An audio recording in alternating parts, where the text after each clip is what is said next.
fam, welcome back. Today I'm reviewing episode 14 of Real Housewives of Potomac. So we're picking up in the DR with this Grand Dame ceremony where they're crowning Nneka the new Grand Dame. Karen is trying to act unbothered, but she's clearly very bothered. Candiace is over it. Nneka is just taking this way too serious, like she got the title for real.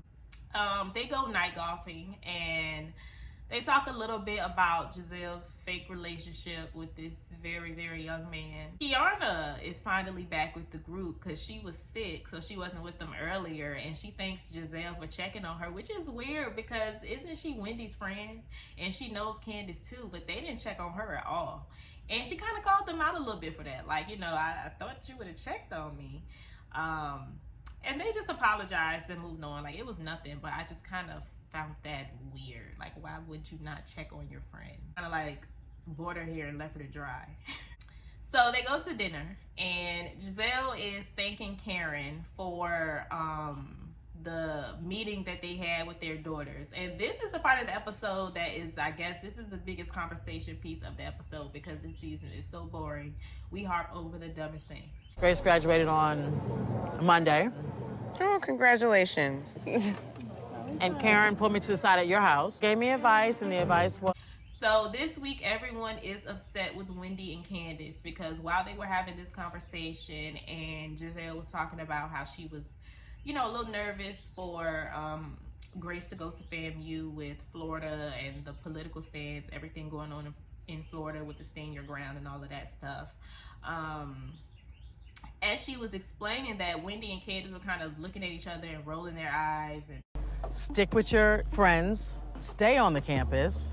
Don't be, you know, gallivanting off into the depths of Florida. And Robin and Gizelle noticed it, and they had issues with it, which will be addressed at a later time. But everyone just kind of took this as, oh, they're disrespecting the daughter. Like, please don't. Like, y'all know it wasn't that. I think it was just, them feeling like it's kind of BS for Gizelle to be having a valid political stance on anything about like skin color or colorism or anything regarding that, because anytime she's asked about it, she kind of dismisses it, shut down as if it don't exist. That's not a thing. She don't really want to talk about it. So it's just kind of weird to see her so politically active. So I think that's where the eye rolling was coming from, but everyone was just so upset, like, oh, she is just being disrespectful towards children. And well, didn't Robin purposely exclude Wendy's children from that family flop day stuff? So I don't really understand why people are upset with them looking uninterested in the conversation. Gizelle is just trying to make it seem like, I will never talk to them again because of this. You haven't been talking to Wendy since the beginning of last season. And then you fell out with Candiace last season and stopped talking to her after the reunion or girls trip, whichever. So what are you talking about? But I don't understand why Wendy chimed in and said what she said. Right? And that's just being honest. Florida, where black and brown people are being killed without cause, and they're justifying their killing just by saying that Florida has stand your ground. I wouldn't send my black boys there. Now, yes, she simply repeated what Gizelle said. She said nothing wrong. I just don't understand why she said it. Because how you gonna be sitting there rolling your eyes and, you know, looking uninterested and then chime in and have something to say? I just feel like she shouldn't have said nothing. So Gizelle brings up Karen and Mia, and you know how they got into it with Karen telling her business with the rapper thing. And not Gizelle. Karen was pretty much like, you know, she's tired of taking the high road. These people always talk about her relationships, and they do. You know, we've been talking about Blue Eyes, the driver. I don't know if the driver is Blue Eyes or the same person. Mia just came up to her like last season and said that she heard some rumors. Like, they have been talking about Karen's relationship and talking about her cheating on Ray. So yes, I understand what Karen is saying. She's sick of taking the high road. Now Mia rebuttals, and she pretty much is like, well, that's why I didn't tell all of your business for real, but I could if you wanted me to. And well, you know, she didn't say that, but she said something like that. Oh, you know. Which is why I haven't shared the true story. You don't know my true story, and I don't know yours. You want to try it? And Karen, didn't really challenge it. So, Now the next day, Robin sets up this game to play. They play this sex game where they're asking questions and stuff, and they always seem to get along when they talk about sex. And they talk about sex a lot. But, you know, it was a fun time for them. So they go eat after, and Ashley kind of opens up about her divorce with Michael because she feels like she was just talking about her sex life. She had just told them the last time she had sex and all of that. So she felt like she should also go into detail about her divorce. So she starts talking about that. And Mia pretty much questions Ashley on if she was staying with Michael for the money or not. So Wendy was like, well, Mia, aren't you staying with Gordon for the money?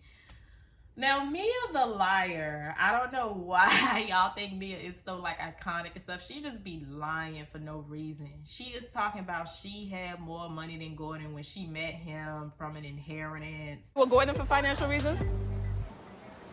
No, Gordon broke as hell. Y'all know that. Did I have more money when I was coming into the relationship with Gordon? Yes, but mine was on inheritance. You had more than Gordon? I did. Was it inheritance? Since what? You had more money than Gordon, but he took you out the strip club, the entertainment center, or whatever you want to call it. You had more money than him, but he took you out of that. And you had money from an inheritance, but you grew up in foster care with Jacqueline. And we supposed to believe that you had more money than Gordon when you met him. But for some reason, all of a sudden when he went broke, now you want a divorce. So yeah, anyway, I don't think anybody believed her. But yeah, we get back to Ashley. And Ashley is talking about how she has this confidence coach who just, a therapist. It's just really funny to me how people be having different words for therapists. Like, what is a confidence coach? But yeah, she has her therapist and she's encouraging her to do things that make her feel good, and I guess music. Ashley really wants to do music, so we just gonna let Ashley do music. So that's what she does to release, and she sings a little bit for them. Healing and I'm thriving, no, not just surviving. Healing and I'm thriving now. Oh yes, I'm healing and I'm thriving, no, not just surviving. We're healing and we're thriving now. Ashley is just like, she's very cheesy to me, but it's just like, it's okay. It's like it's alright. It's like, okay, girl, you cheesy, but you alright. So it ends with Candiace. I mean, not Candiace. With Candiace, but it ends with Gizelle trying to make this Candiace and Wendy thing a big deal about them rolling the eyes at the dinner. So while they talking about it, Wendy walks over and just asks them what they talking about. Out of here. What y'all talking about? So next week they gonna get into that. It's also gonna be Ashley's birthday, and Mia is gonna call her a gold digger. So yeah, I mean, this episode was all right. It wasn't horrible. Mainly, you know, one thing that I have noticed is the episodes are just fine when Aneka is not talking. Well, she had her little comments in there a little bit. Like, every time she opens her mouth, it's about Wendy, of course. So she had her little digs at Wendy, but when she's not the focus of the show, it's actually not that bad. I think that says something. I'm assuming we're done with the Robin and Juan stuff. She didn't have her lashings, I guess. So Bravo's like, all right, we addressed it. We can move on. And yeah, they're still in the DR. Now, I hope they don't pull a Austin and keep us in the DR for about 4 episodes. But this episode wasn't too bad. And y'all let me know what y'all thought about everything in the comments down below. Stay happy, healthy, and all of that good stuff. And I will see y'all in my next video. Bye.